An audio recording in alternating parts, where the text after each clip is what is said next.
Sali kayo. Sabay sa bawat galaw, sabay sa ikalog ng punong kahoy, at naglili parang balin na saya.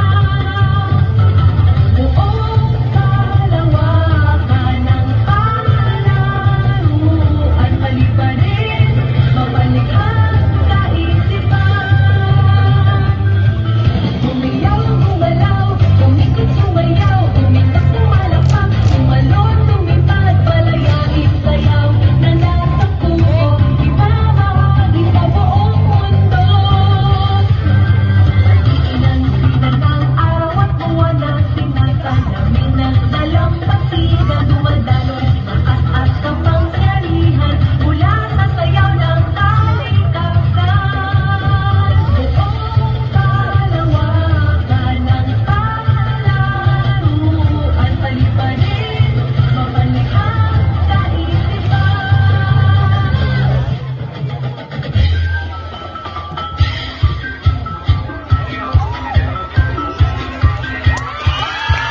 Rainbow Fantasy Costume, celebrating as LGBT Pride Month.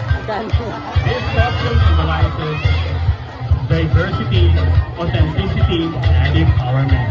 The rainbow feather headdress represents empowerment, inclusivity, and pride for the LGBTQI community. Its vivid rainbow use honor variety, visibility, and togetherness while making a strong statement in favor of LGBTQIA identity and rights.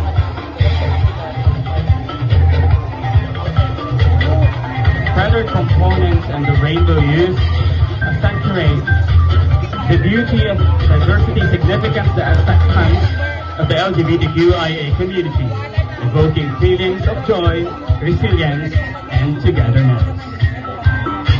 Candidate number 1.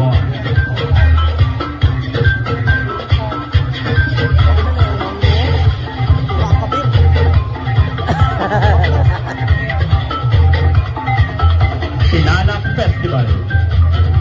The Tinalak Festival is an annual cultural event held in South Cotabato, Philippines. It celebrates the rich heritage of the Siboli people, an indigenous group in the region.